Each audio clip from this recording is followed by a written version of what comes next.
Hello, I'm joined today by my guest, Lisa Williamson from No Letting Go.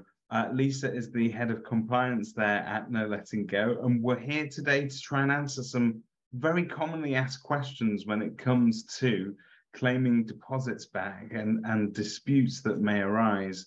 And these things tend to sort of follow the same pattern every time. There is a commonality between a lot of these things because they do very often come up, and we always, as agents, we always don't know whether or not something is classed as wear and tear or whether something is actually torn beyond belief and needs to be repaired.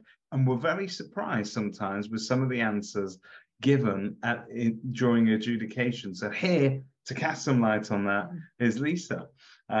Lisa, welcome.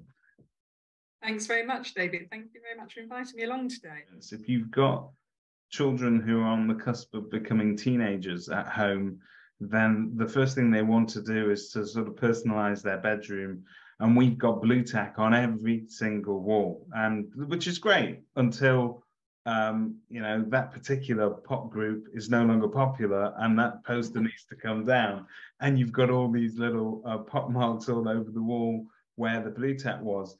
And anybody that's done any sort of redecoration themselves knows that to just paint over one patch of the wall, you might stand back and wait for that to dry thinking, oh, that's going to match. But because paint fades anyway, with sunlight and so on, if you've got a new patch of paint, it's almost never going to match up exactly with the old paint that was there. And therefore, you can't just paint a patch, you need to paint a whole wall. And a source of frustration for many landlords or agents in this case is that if people have had blue-tac on the walls or other things on the walls and it requires painting over, it's not simple to just paint over a small patch. It very often entails doing a whole wall or even worse, a whole room.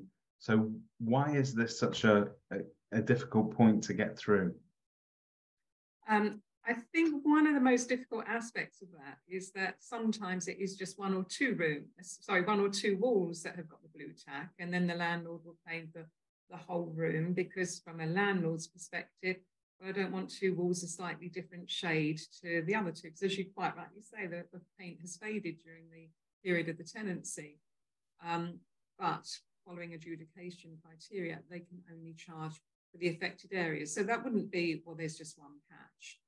Normally an adjudicator will make an award for one wall if the wall is affected, but what they won't do is make an award for 4 walls when only 2 were affected. And also the landlord must avoid betterment. So they're not allowed to be in a better position at the end of the tenancy than they were at the start. So if the walls are not noted, for instance, as being freshly painted at the start of the tenancy, and an adjudicator will consider, well, perhaps they're already a year, the decor was a year old, tenants have been in there for 2 years, they've had 3 years of, at most, a 5-year lifespan, and therefore there'll be an allowance for depreciation, and that really upsets landlords.